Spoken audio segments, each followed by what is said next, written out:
창업. 우리의 고민은 무엇일까요?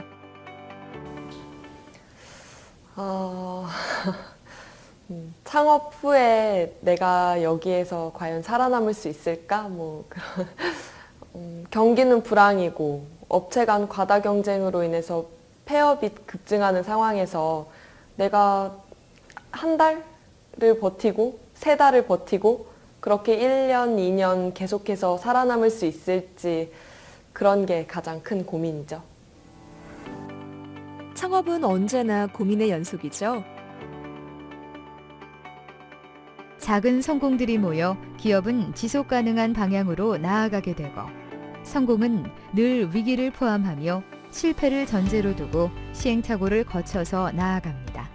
그리고 나아감에 반복적 위기를 요구합니다. 그래서 작은 성공을 위해 집중해야 하고 반복적 위기를 극복해야 합니다.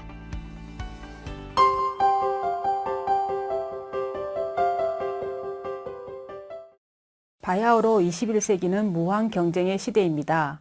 사회 모든 분야에서 전체적인 수준이 높아지면서 그만큼 경쟁은 심화되고 있습니다. 통계청에 따르면 기업의 생존율이 3년 후에는 약 38%, 5년 후 생존율은 약 29%로 OECD 주요 국가 중 최하위에 그치고 있습니다. 그러면 5년 이후에도 살아남는 기업이 되기 위해서는 어떤 준비를 하여야 하는가?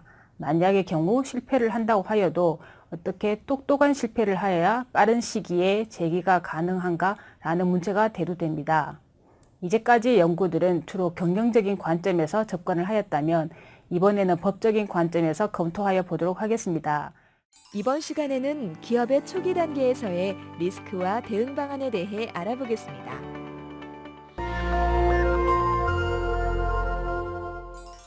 초기에는 법인체로 사업을 시작하는 것이 유리합니다. 개인과 법인은 법적으로 전혀 별개의 인격을 가지고 있기 때문입니다. 재산뿐만 아니라 채무 또한 별개여서 원칙적으로 법인의 채무에 대해서 임원이나 주주가 책임을 지지 않습니다. 법인으로 사업하는 경우에 각 영역별로 나누어 보겠습니다. 첫째는 세무적인 면입니다. 다음 표는 개인의 소득세와 법인의 법인세율의 차이입니다. 법인은 22%까지인데 비해서 개인은 38%까지 적용이 됩니다. 그 다음은 세무조사 부분인데 사업체별로 일정 규모 이상의 대사업자는 지방청에서 조사를 하고 그 이외에는 세무서에서 조사를 합니다. 지방청 조사는 세무서 조사보다는 아무래도 부담이 됩니다. 또 납세 의무가 있는데요.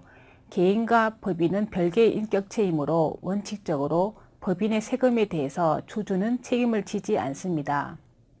다만 과점주주는 제2차 납세 의무가 있습니다. 둘째, 법무적 파트입니다. 법인 자체는 대표이사나 주주와는 별개의 법인격을 가집니다.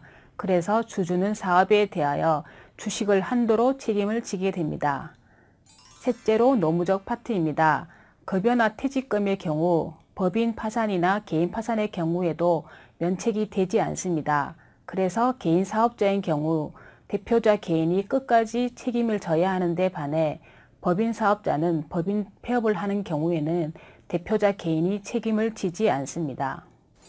초기에 생존 목표를 정하여야 합니다.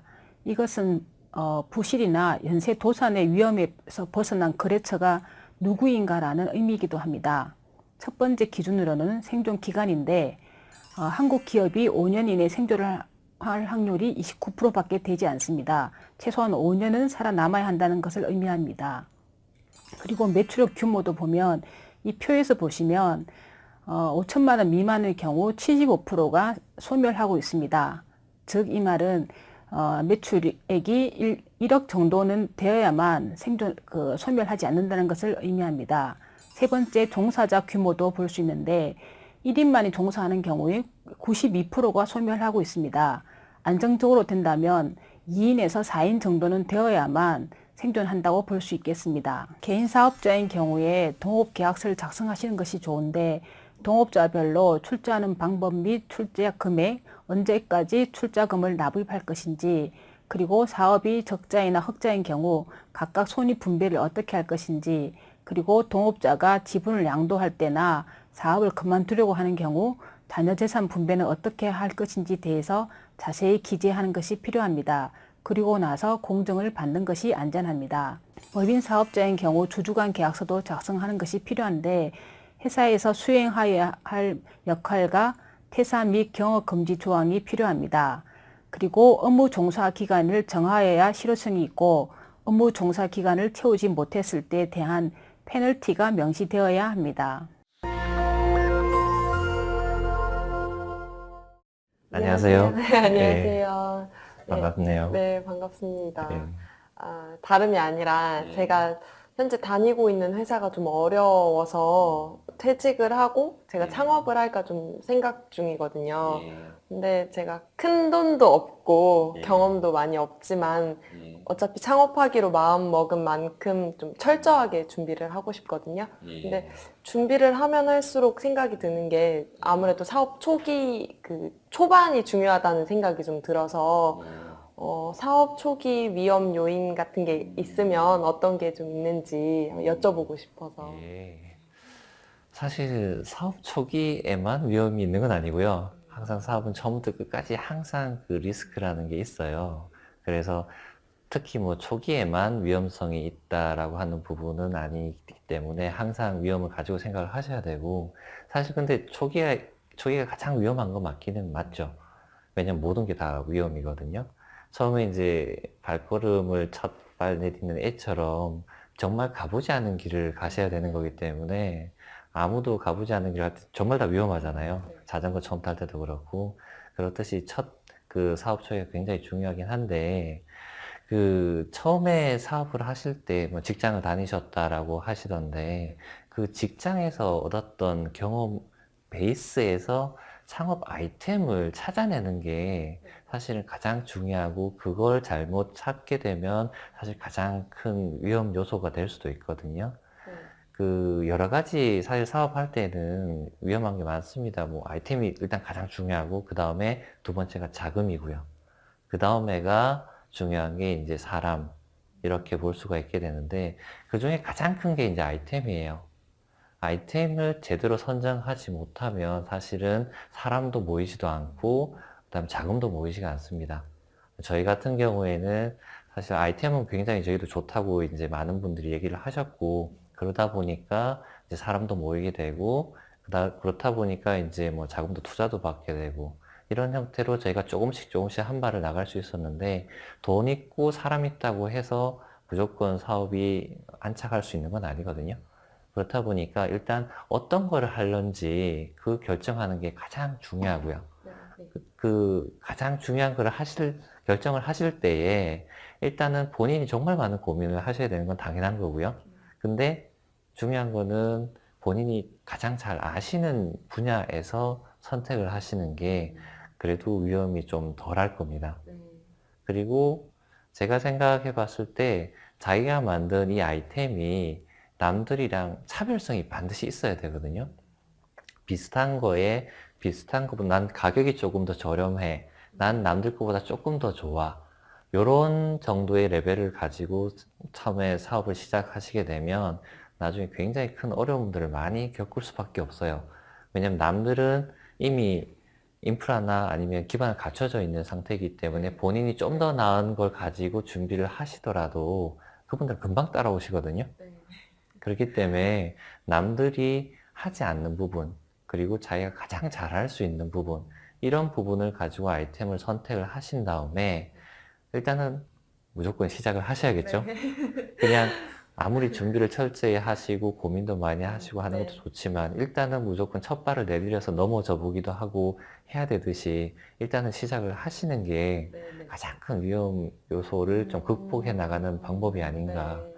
그렇게 하다 보면 뭐 주변에 사람도 모이게 되고, 그래서 좀 괜찮다 싶으면 이제 자금도 융통을 하게 되고, 뭐 이렇게 하는 부분은 하나하나씩 풀려나갈 수 있는데, 일단 그 아이템, 남들과 차별화된 본인이 가장 잘할 수 있는 아이템을 선정을 하는 게 굉장히 중요하고, 그게 리스크의 한 절반 정도는 아마 좀 해소를 하는 게 아닌가, 이런 생각을 합니다. 그렇게 일단은 시작을 하시고 나면 또 하나 중요하게 생각하셔야 될 부분이, 본인 생각만 가지고 사업을 이렇게 하시다 보면 나는 이게 가장 좋을 거야. 본인이 기술이 있고, 그 다음에 준비를 철저히 했기 때문에 이거대로 분명히 나는 가야 돼. 라고 하셔가지고 사업을 그대로 진행해 오신 분은 주변에 없으세요. 내가 가장 잘하고 내가 가장 좋아하는 분야로만 했다 할지라도 시장 상황이 변하게 되면 그때그때 그 방향을 전환을 할 수가 있어야 되거든요. 저희도 처음에는 그 USB 메모리 타입의 이런 보안 토큰을 만들었었어요. 그래서 실제로 뭐 제외 공간용으로도 납품을 하기도 하고 금융 결제원에 납품도 하고 개인 고객들한테도 팔았었는데 뭐 제조 단가라든지 이런 것들이 조금 높다 보니까 시장 상황이 저희가 약간 그 니치 마켓 정도밖에 안 되어서 그래서 저희가 방향을 약간 좀 틀어서 카드 타입으로 바꾸다 보니까 이제 지갑에도 들어갈 수 있다 보니까 휴대하기도 편하고 이런 형태로 바뀐 거였거든요. 또 그걸 하다 보니까 또 IoT 시장에서 보안 칩이라는 게 중요해져서 거기에 저희 기술을 다시 이제 접목을 시켜서 또 한 번의 이제 변신을 추구를 하는 거거든요. 근데 그 모든 게 제가 잘할 수 있는 남들이랑 좀 차별화된 기술을 가지고 있었기 때문에 이 부분들을 할 수가 있었던 거거든요. 그래서 지금까지 쭉 이제 사업 준비를 하시는 동안 자기가 이제 알 수 있었던 부분, 또 자기가 알아왔던 부분, 그런 부분들에서 남들이랑 차별화되는 기술을 찾아서 그걸 가지고 사업을 하시는 게 가장 중요하고 가장 위험한 요소이면서 그게 가장 큰 또 유해가 그 가장 좋은 그 자기한테 득이 될 수도 있어요. 하이 리스크, 하이 리턴이라고 하는 것처럼 리스크를 안지만 그걸 극복해내게 되면 굉장히 큰 리턴이 돌아오기 때문에 예, 아마도 그 부분만 잘 선택을 하시면 쉽게 좀 할 수 있지 않을까 이런 생각을 합니다. 감사합니다. 네. 아니, 덕분에 그래도 예. 제가 좀 갖고 있었던 생각들도 정리를 좀 하고 네, 예, 그럼 그리고 좀 다행이네요.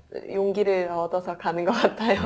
일단 무조건 일단은 걷기 시작하셔야 됩니다. 네, 그러다 네. 뛰고 그다음에 뭐 그러다가 보면 뭔가 좋은 결과가 있을 겁니다. 예, 감사합니다. 네. 정리하자면 사업 초기에는 법인 사업자로 사업을 하시고요. 동업 계약서나 주주 계약서 등을 작성하시는 것이 좋습니다. 신용의 위기가 생긴 경우 가장 주의하여야 하는 것은 무엇인가요? 사업에 실패하면 의욕상실 상태에서 어떻게 해야 할지 모르면서 채무 돌려막기를 하는 경우가 많습니다.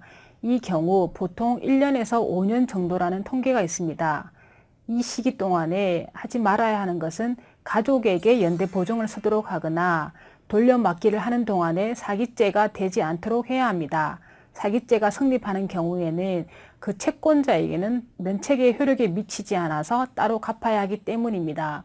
그래서 한국 사회에서 전과자의 낙인이 생기거나 가족이 해체되어서 재기가 불가능하지 않도록 조심하시면 됩니다.